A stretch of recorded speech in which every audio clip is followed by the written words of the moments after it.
When the narcissist goes silent on social media, the downgraded new supply edition, there's a high likelihood that your narcissist, that monkey branch to the new supply that you don't know about, well, that new supply is ugly, broke, or just an overall downgrade in general. And look, I see you right now. You're scrolling, you're checking their page 3 times a day. You're looking at the comment sections like they are ancient hieroglyphics that hold the secrets of the universe. You're waiting for a post that explains why they went silent. You're telling yourself that maybe something is wrong. Maybe they're finally suffering. Maybe the new person left them. Maybe karma is real and it moves fast. Maybe, just maybe, you weren't crazy for feeling what you felt. But here's what I'm here to tell you. Sometimes the silence is not because the new relationship is thriving.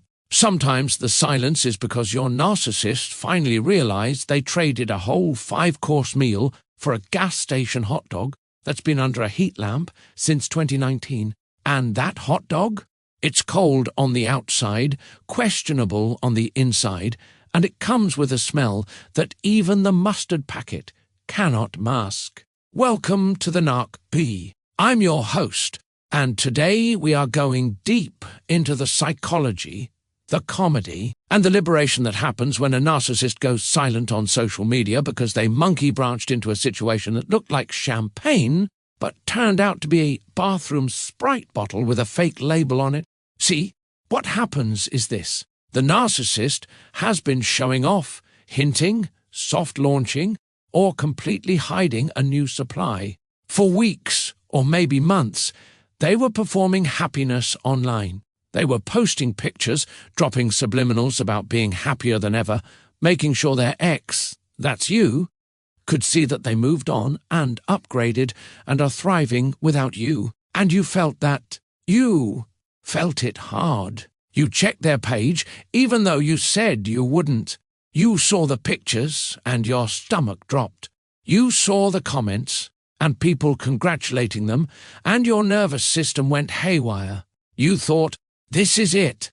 They really did find someone better. They really are happy. I was the problem. I was not enough. But then, something shifted. The posts stopped. The hinting stopped. The soft launching stopped.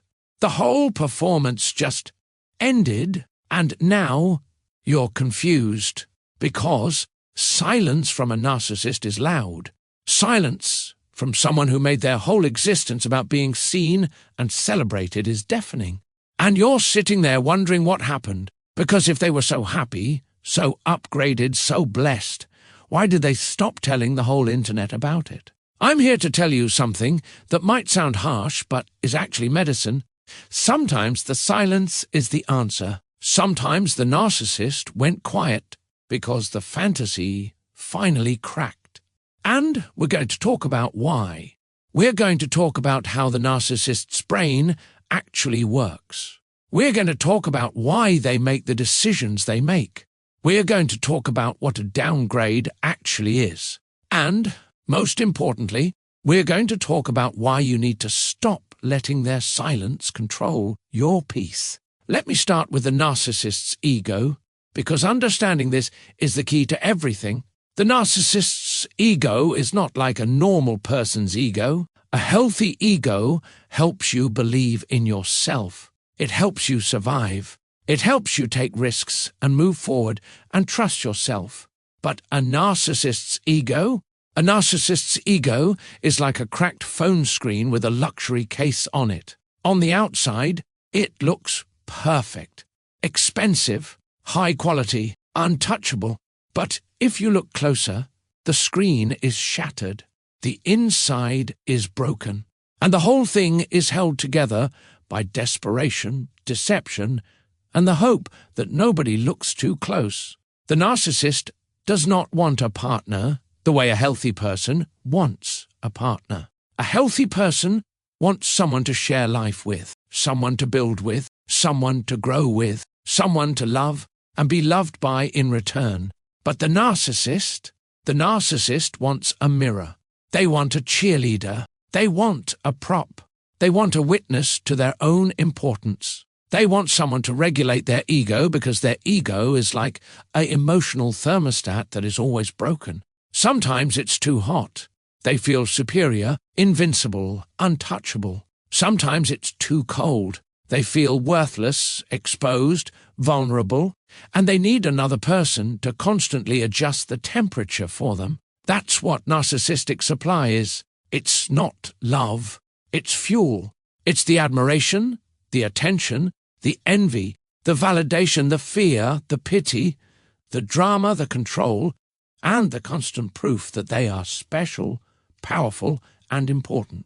The narcissist is not trying to make you happy. They are trying to make themselves feel less empty. So when the narcissist picks a new supply, they are not thinking about compatibility. They are not thinking about shared values or emotional depth, or whether this person is going to help them grow, or whether they actually like spending time with them. No, they are thinking about one thing. Does this person make me feel powerful right now? Do they admire me? Do they want me? Are they easy to control? Will they flatter me? Can they boost my image? Are they convenient? Are they available? Will they tolerate my mess? That's it. That's the whole calculation. And sometimes the narcissist makes a quick decision because they need a soft landing. Before they fully leave you, before they face the emptiness and the accountability and the reality that they are not actually special, they grab onto the next branch, the next person, the next source of supply. They do this to avoid falling. They do this to avoid hitting the ground. They do this because the sound of their own thoughts terrifies them more than anything else on this earth. So they monkey branch, and the person they grab might not be the person they should grab. The person they grab might be someone who was convenient, someone who was available, someone who was flattering them at the right moment, someone who had poor boundaries, someone who had their own demons and insecurity and was willing to overlook red flags because they also wanted to feel special. The narcissist does not care that this new person is a downgrade. They do not care because they are not thinking 5 steps ahead. The narcissist cannot think 5 steps ahead. The narcissist can barely think 2 steps ahead. The narcissist is like someone driving a car while looking only at the hood, convinced they can see the whole road. Let me give you a metaphor. Imagine someone who is shopping for a car because they need to get away from their old life. They need to escape. They need to feel like they made the right decision, and they are successful, and they are moving forward. So they pull up to a used car lot, and they see a car with nice rims and a fresh wax job. The outside looks good. The car looks reliable. The car looks like a prize. So they drive it off the lot without checking anything else. They do not check the engine. They do not check the transmission. They do not check the title. They do not check the mileage. They just drive. And for about 2 weeks, they feel good. They feel like they made a smart move. They post pictures of the car. They talk about the car. They compare the old car to this new car in their mind, convincing themselves this new car is definitely better. But then they drive it to work, and the engine starts coughing, like it owes child support, like it is angry, like something inside is deeply, fundamentally broken, and they realize the transmission is shot. The interior is held together with duct tape and prayers. The car eats gas like it is getting paid to do it. The car breaks down on the highway during rush hour, and they have to call a tow truck, and now they are sitting on the side of the road, surrounded by their own bad decisions, wondering how they got here. That is what the narcissist did. They grabbed the next person without checking the interior, and now they are finding out that the interior is full of mess. Now, let's talk about what a downgrade actually is, because this is important, and I need you to understand this clearly. On this channel, we're not judging anybody. We know we are all loved in God's eyes. but ugly is ugly. And I want to be very clear about what ugly means in this context, because it does not just mean someone's face or someone's body or someone's bank account.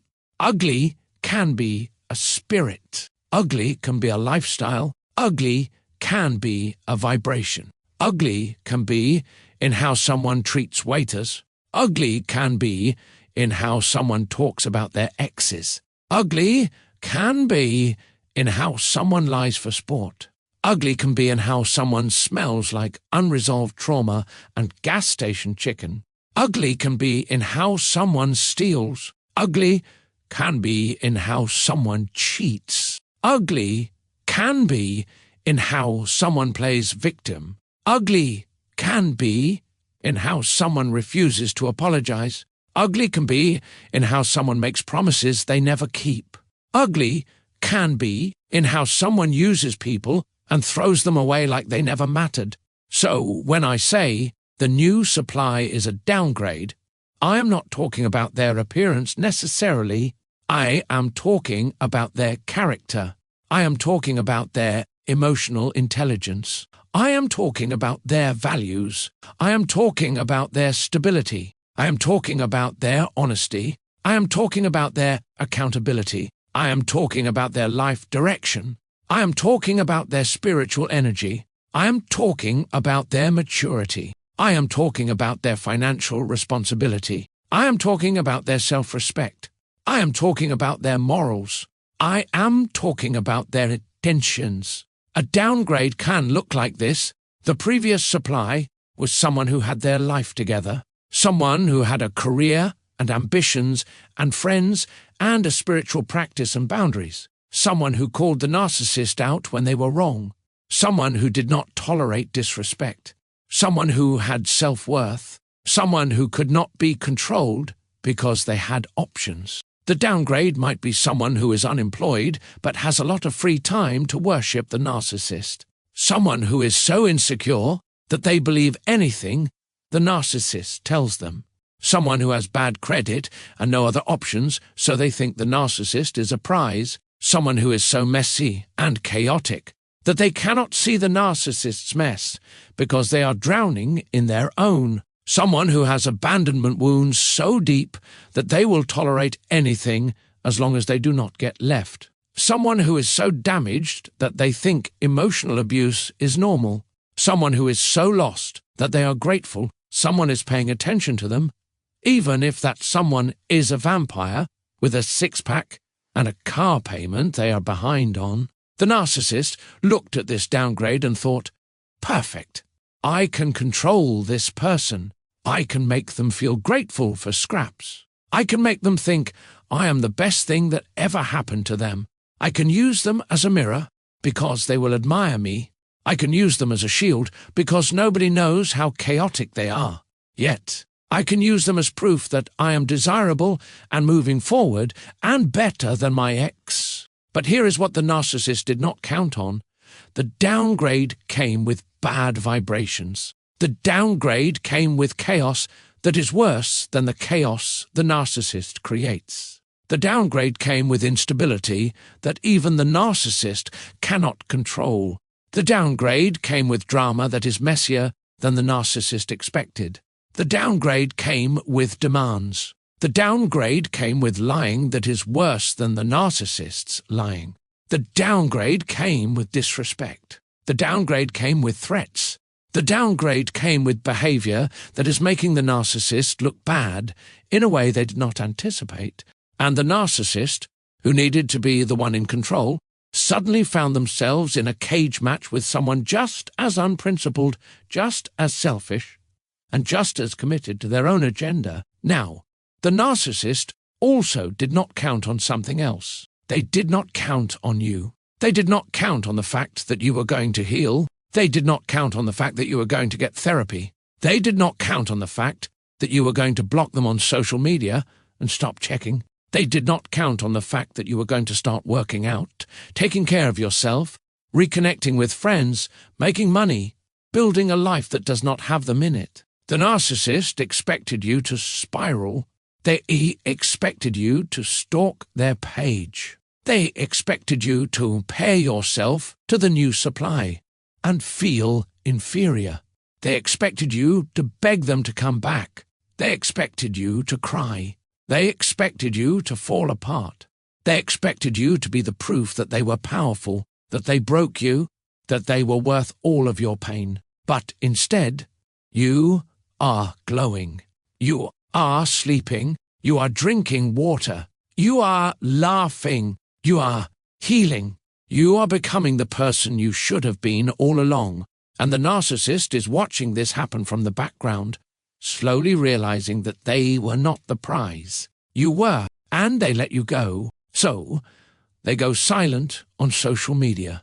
And there are several reasons why. The relationship is already falling apart. The honeymoon phase has ended, and the narcissist is realizing that the new supply is not as easy to control as they thought. The new supply is asking questions. The new supply is demanding commitment. The new supply is refusing to be triangulated. The new supply is not giving the admiration and obedience that the narcissist requires. And the narcissist is already looking around for branch number 2. The new supply is embarrassing them. Something happened. Maybe the new supply got caught in a lie. Maybe the new supply did something publicly that made the narcissist look bad. Maybe the new supply's behavior is so chaotic that people are starting to see the narcissist clearly. Maybe people are laughing instead of envying, and the narcissist cannot afford that kind of exposure, so they hide the new supply. The new supply does not match the image they sold people. The narcissist sold a story. The story was, I am happy, I am thriving, I found someone better, I am successful, I am desirable. But the new supply came with the price tag showing. The new supply came with visible dysfunction. The new supply came with red flags waving like 4th of July. And the image the narcissist sold does not match the reality people are seeing. So the narcissist hides the new supply to avoid having to answer questions or face criticism or admit they made a bad choice. The new supply is not as controllable as expected. The narcissist thought they could manipulate the new supply the way they manipulated you. But the new supply has their own narcissism, their own agenda, their own games. The new supply is fighting back. The new supply is not taking the bait. The new supply is weaponizing the same tactics the narcissist uses. And the narcissist is realizing they are in a power struggle with someone who is just as unprincipled as they are. The narcissist is not getting enough admiration. The new supply stopped validating the narcissist. The new supply started criticizing them. The new supply started pointing out their flaws. The new supply stopped looking at them like they are a god. And the narcissist, who depends on that admiration like a plant depends on water, is starting to wither. So they go silent on social media because posting requires an audience. And the narcissist does not have the energy to perform for the internet when they are not getting validated at home. The narcissist is triangulating in private. The narcissist is still communicating with you. The narcissist is still trying to get a reaction, but they are doing it in the DMs, in the comments, in the shared friend group, in the places where the new supply cannot see. The narcissist is keeping their options open because they are already planning their exit from the new supply, and they need to know if you will take them back. The narcissist wants the survivor to wonder. The narcissist is trying to create mystery. The narcissist is trying to make you curious about what they are doing, who they are with, where they are, why they disappeared. The narcissist is playing a game, trying to pull you back in, trying to prove that absence makes your heart grow fonder, trying to prove that their silence is louder than any post could ever be. The narcissist is trying to look mysterious. The narcissist is trying to rebrand. The narcissist is trying to present themselves as a deep, quiet, introspective person instead of the attention-seeking monster they actually are. The narcissist is trying to appeal to a different audience. The narcissist is trying to look like they have changed. The narcissist is ashamed. This is a big one. The narcissist may not feel guilt the way healthy people feel guilt, but the narcissist can feel shame. Shame is different. Shame is about image. Shame is about exposure. Shame is about the world seeing the cracks in the facade. And if the new supply is making them look bad, if people are whispering, if the timeline looks suspicious, if you are glowing while they are spiraling, if the downgrade is too obvious, the narcissist may go silent to manage their image. The narcissist is trying to hide overlap, cheating, lies, or timeline problems. The narcissist may have been with you and the new supply at the same time. The narcissist may have promised the new supply that they were single before they broke up with you. The narcissist may have told you one story and the new supply another story. And now the timelines are not matching up and people are asking questions, and the narcissist is going silent to avoid being caught in the lie. The narcissist underestimated the survivor's glow-up. The narcissist thought they would be fine. The narcissist thought you would fall apart. The narcissist thought you would be waiting in the wings, devastated and desperate for them to come back. But instead, you are thriving. You are glowing. You are more attractive than you were when you were with them because you finally have your power back. Your skin is clear because you are not stressed. Your body is stronger because you are taking care of yourself. Your energy is bright because you are not being drained anymore. And the narcissist is realizing that they made a huge mistake, that they traded gold for cubic zirconia, that they are going to regret this decision for the rest of their life. And the only way to deal with that realization is to go silent and hope you eventually do something that gives them an excuse to paint you as the villain again. The narcissist expected jealousy, but got silence. This kills the narcissist. The narcissist wanted you to be devastated. The narcissist wanted you to be checking their page constantly. The narcissist wanted you to reach out and ask about the new supply.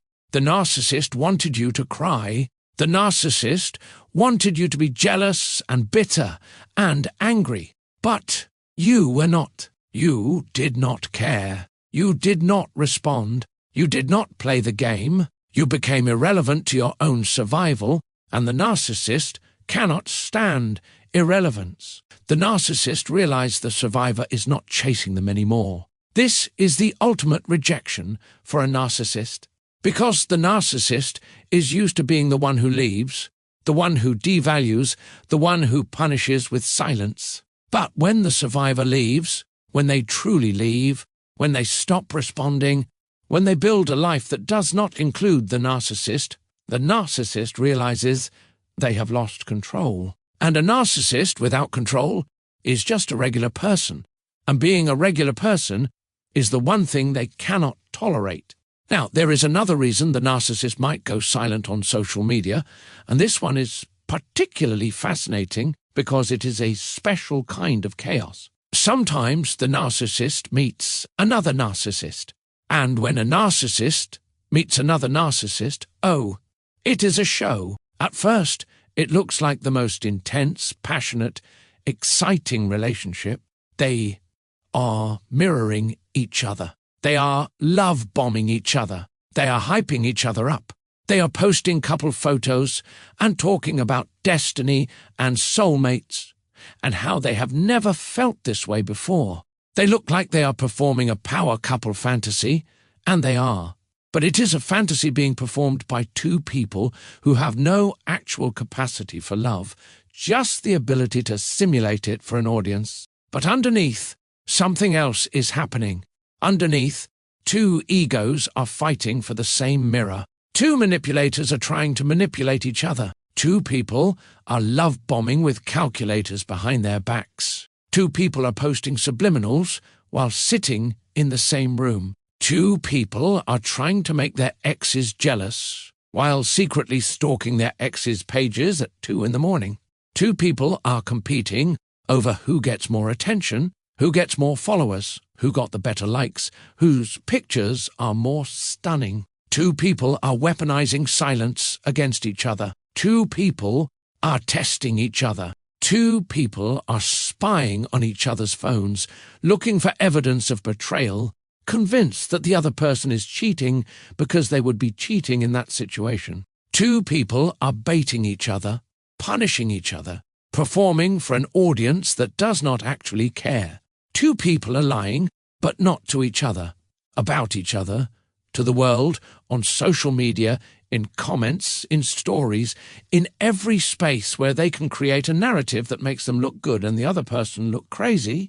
It is like watching two raccoons fighting in a Gucci bag. The Gucci bag is the relationship. The raccoons are the narcissists. And everything inside is being destroyed, but from the outside, it looks like they have everything. Or imagine two unpaid parking tickets arguing about responsibility. Neither one is responsible. Neither one is going to pay what they owe. But both are convinced that the other one is the problem. Or imagine two haunted Bluetooth speakers trying to connect to the same ego. The connection keeps cutting out. The sound keeps freezing. But both speakers are convinced that the other speaker is the problem. Or imagine two villains in a room with one spotlight. Both want to be in the spotlight. Both want to be the hero of their own story. Both are terrified of being the villain. And there is not enough space for two people who believe they are special, so eventually one of them has to go dark. And when a narcissist meets another narcissist, that is exactly what happens. Eventually, one of them realizes they are no longer the only predator in the room. One of them realizes they are not actually winning. One of them realizes they are being manipulated, triangulated, devalued, and discarded the same way they do it to other people. And that is a special kind of humbling, because the narcissist never expects their own medicine to taste so bitter. The new supply, who is also a narcissist, mirrors them. The new supply refuses to be controlled. The new supply exposes their weaknesses. The new supply cheats back. The new supply lies bigger. The new supply gaslights them. The new supply makes them feel small and powerless and unimportant. And that is the one thing the original narcissist cannot tolerate. So, the original narcissist goes silent on social media because the fantasy collapsed. Because two narcissists in a cage together cannot create love, they can only create a psychological cage match that is too chaotic, too violent, and too embarrassing to broadcast online. And the survivor is watching this happen. And the survivor is slowly realizing that the narcissist is experiencing a fraction of what they went through. That the narcissist is learning what it feels like to be manipulated, to be lied to be used, to be played. And the survivor is learning something very important. The narcissist's downgrade was not an upgrade. The narcissist's escape was not a victory. The narcissist's new relationship is not happier than the one they had with you. The narcissist is just experiencing a different kind of unhappiness now, a kind they did not expect and cannot control. And here is where I need to shift gears, because we have been talking about the narcissist, but now we need to talk about you. You do not need to compete with the new supply. You do not need to monitor their relationship. You do not need to stalk their social media. You do not need to check their stories, read between the lines of their captions, analyze their comments, or study their photos like they are a final exam you need to pass. You are not a private investigator. You are not the FBI of foolishness. You do not need a task force, 3 cousins named Keisha, and a burner account to figure out if the downgrade is downgrading. You also do not need to wait for karma to come for them. You do not need to wait for the new supply to realize they made a mistake. You do not need to wait for the narcissist to regret their decision and come crawling back. You do not need proof that you were right and they were wrong. You do not need the narcissist to admit anything or apologize for anything or validate anything about your experience. Because here is the thing. If the narcissist came to you tomorrow and said, "I made a mistake," You were the better supply. The new supply is terrible. I should have stayed with you. What would you do? You would feel vindicated for about 5 minutes, and then you would realize something. You would realize that the narcissist is still a narcissist. They still do not love you. They still did not want you for the right reasons. They still used you. They still cheated on you. They still lied to you. They still made you feel crazy. They still discarded you. And if the new supply falls apart, the narcissist will do the same thing to you again. The point is not to prove you the better supply. The point is not to compete with the new supply. The point is not to win the narcissist back. The point is to become unreachable to chaos. See, the reason you are checking their page is not because you want to know the truth. The reason you are checking their page is because your nervous system is still activated.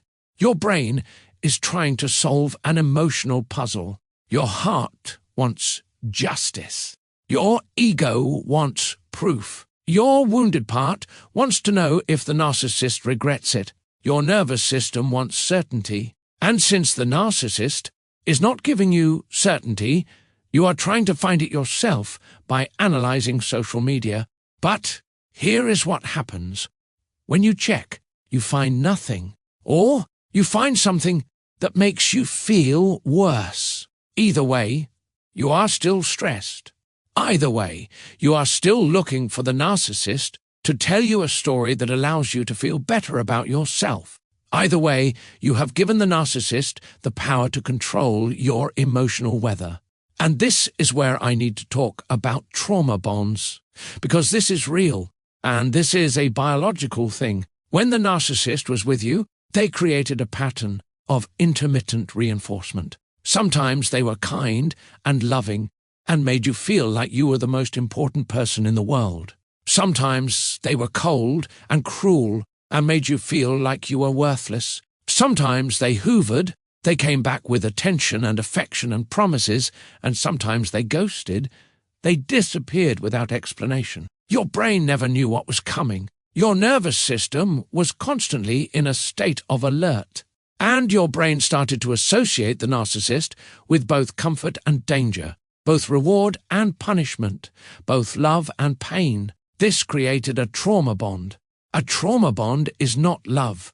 A trauma bond is an attachment created through intermittent reinforcement, fear, and confusion. It is why you cannot stop thinking about them. It is why you keep checking their page. It is why you want to know if they are okay. It is why you are triggered by their silence. It is why you feel pulled to them even though you know they hurt you. And when you check their social media, when you are looking for evidence that they are suffering or unhappy or regretting their decision, what you are doing is trying to solve a cognitive dissonance. Your brain is trying to reconcile the image of the narcissist as the person who hurt you with the image of the narcissist as the person you still care about. Your brain is trying to find proof that the person you loved is really the villain you know they are. But here is the thing. Checking does not solve anything. Checking just creates a loop. You check and you see silence, and your brain imagines they are so happy they do not even need social media anymore. Or you check and you see a post, and your brain imagines they have moved on and you are forgotten. Either way, the narcissist still controls the emotional remote. The narcissist is still running the show in your head, and you need to break that loop. The way you break the loop is not by getting more information. The way you break the loop is by getting disinterested. The way you break the loop is by deciding that whatever the narcissist is doing, whoever they are with, how happy or unhappy they are, is not your business and not your emergency. This is where Stoicism becomes really useful, because Stoicism is not about not feeling. Stoicism is about controlling what belongs to you and releasing what does not. Stoicism is about understanding the difference between what is in your control and what is not. What is in your control? Your healing, your choices, your boundaries, your life, your peace, your future, your decisions about who you let into your space, your commitment to becoming whole again. What is not in your control, what the narcissist does, who the narcissist is with, how happy or unhappy the narcissist is, whether the narcissist regrets their decisions, whether the narcissist thinks about you, whether the narcissist comes back, whether the narcissist changes, whether the new supply leaves them, whether the narcissist suffers consequences for their actions. You cannot control any of that. You cannot force it. You cannot manifest it. You cannot make it happen by checking social media. You cannot make it happen by crying or praying or bargaining. You cannot make it happen by staying connected to the narcissist in any way. But here is what you can control. You can decide right now that you are done checking. You can decide right now that the narcissist's social media is not your responsibility. You can decide right now that their silence is not an emergency. You can decide right now that their new relationship is not your courtroom. You can decide right now that you are not going to let someone else's circus become your weather. And when you make that decision, something happens. Your nervous system starts to calm down. The trauma bond starts to weaken. The cognitive dissonance starts to resolve. You stop looking for proof, and you start looking for peace. You stop trying to solve the puzzle, and you start building a life that does not have a space for the narcissist's confusion. Because here is the secret. The survivor's glow-up is the real plot twist. The narcissist expected you to fall apart. The narcissist expected you to spiral. The narcissist expected you to be devastated and desperate and willing to do anything to get them back. But instead, you are healing. You are getting sleep. You are drinking water. You are taking vitamins. You are going to therapy. You are doing the work. You are processing the trauma. You are rebuilding your nervous system. You are reconnecting with friends. You are making money. You are pursuing dreams you had to put on hold. You are becoming the person you were supposed to be all along. And the narcissist is watching this happen, and they are slowly realizing something terrifying. They did not break you. They could not break you, and now you are shining, and they are darkness. And the contrast is so obvious that they cannot escape it. Your skin is clear because you are not stressed. Your body is strong because you are taking care of yourself. Your energy is bright because you are not being drained. Your voice is loud because you are not being silenced. Your life is full because you are building it for yourself and not waiting for someone else to validate it. You are attractive now, not because you changed your physical appearance, but because you are no longer apologizing for existing. You are confident now. You are dignified. You are unreachable to chaos because you have built a life that does not need the narcissist. And that is the one thing the narcissist cannot stand: irrelevance. The narcissist can stand being hated. The narcissist can stand being feared. The narcissist can stand being pitied. But the narcissist cannot stand being irrelevant. The narcissist cannot stand not mattering. The narcissist cannot stand being forgotten. So, when the narcissist goes silent on social media, it is not because they are happy. It is not because they are thriving. It is not because they have found their soulmate. It might be because the new relationship is already falling apart. It might be because they are embarrassed. It might be because they are in a cage match with another narcissist. It might be because they are ashamed. It might be because they are trying to make you jealous and you are not cooperating. It might be because they are planning their next escape. But whatever the reason, their silence is not your problem to solve. Your only job right now is to continue healing. Your only job is to continue building. Your only job is to continue becoming unreachable to chaos. Your only job is to continue knowing your worth and refusing to accept anything less than someone who honors that worth. Do not chase the silence. The silence is not a message. The silence is not a test. The silence is not an opportunity to prove yourself. The silence is just silence. Do not worship the absence. The absence is not noble. The absence is not a sign of deep love. The absence is just what a narcissist does when they run out of victims to manipulate and have to sit with themselves for 5 minutes. Do not compare yourself to the downgrade. The downgrade is not a reflection on you. The downgrade is a reflection on the narcissist's choice. The narcissist chose someone who was easy to control instead of someone who was real. The narcissist chose someone who was available instead of someone who was worth waiting for. The narcissist chose someone who made them feel temporarily powerful instead of someone who would make them become actually powerful. That is a choice that says nothing about you and everything about the narcissist. Do not study the new supply like they are a final exam. The new supply is not your competition. The new supply is not your opposite. The new supply is just someone else in the line of people who will realize the narcissist is a vampire and run away. Do not obsess over their life, their choices, their body, their success, their happiness. Do not let yourself get pulled into comparison. Do not let the narcissist win by making you feel like you are in competition with someone you should not even know about. Do not confuse hidden chaos with happiness. Just because the narcissist stopped posting does not mean they are happy. Just because the narcissist is not flaunting the new supply does not mean the new supply is special. Hidden usually means there is something to hide. Hidden usually means the performance does not match the reality. Hidden usually means the narcissist knows that if people saw what was really happening, they would lose the image they are trying to maintain. Do not let the narcissist's social media silence steal your peace. The narcissist's silence is not about you. The narcissist's silence is about the narcissist running out of supply, running out of energy, running out of excuses, and running out of victims who are willing to play along.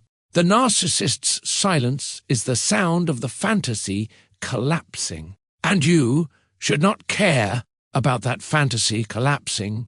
You should only care about your own life coming together. Do not let the monkey branch make you feel like the tree was the problem.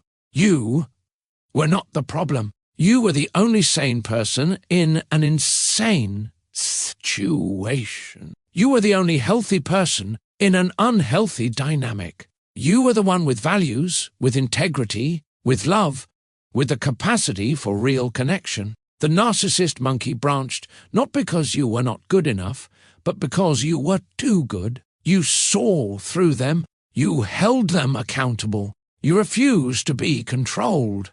And that was a threat to them. You were not replaced. You were released from a circus with Wi-Fi, and the fact that you are still alive, still healing, still becoming, is proof that you made the right choice to leave, or the right choice to let go, or the right choice to accept being discarded so you could finally be free. This is what I want you to understand. Healing is not a straight line. Some days you will feel strong. Some days you will feel weak. Some days you will want to check their page. Some days you will not think about them at all. Some days you will wonder if you made a mistake. Some days you will know with absolute certainty that you made the best decision of your life. This is all normal. This is all part of the process. But every single day you choose not to check their page is a day you are choosing yourself. Every single day you build your life without them is a day you are becoming more whole. Every single day you invest in your own happiness instead of monitoring theirs is a day you are getting free. And one day, and I promise you this, you are going to realize that the narcissist is not even a footnote in your story anymore. They are not the villain. They are just someone who taught you what you do not want, and you are grateful for that lesson because it helped you become who you are supposed to be. So do this for me. Right now, I want you to make a decision. I want you to decide that you are not going to check their page today. If you have already checked today, I want you to decide that you are not going to check again today. I want you to decide that their silence is not your emergency. I want you to decide that their new relationship is not your business. I want you to decide that your peace is more important than your pride. I want you, too, to decide that becoming whole is more important than proving you were right. And I want you to share this with someone who needs to hear it. Share this with the friend who is still checking the narcissist's page at 3 in the morning. Share this with the family member who is asking if they should try to get the narcissist back. Share this with the stranger who is spiraling because the narcissist went silent. Share this with the person who is starting their healing journey and needs to know that they are not alone, they are not crazy, and they are going to be okay. Because that is what the NARC OPP does. We tell survivors the truth. We make them laugh when they want to cry. We validate their experience. We explain what happened. We give them permission to heal. We remind them of their worth. And we tell them that the silence of a narcissist is not something to chase. It is something to celebrate, because silence means the narcissist is finally, mercifully, not trying to manipulate them anymore. So, here is my final word. You are worthy of real love. You are worthy of someone who shows up, who is honest, who is accountable, who chose you and keeps choosing you. You are worthy of peace. You are worthy of rest. You are worthy of joy that is not conditional on someone else's mood. You are worthy of a life that is yours and yours alone. The narcissist's downgrade is not your assignment. Their silence is not your emergency. Their new relationship is not your courtroom. Your healing is the verdict. And the verdict is in you are free.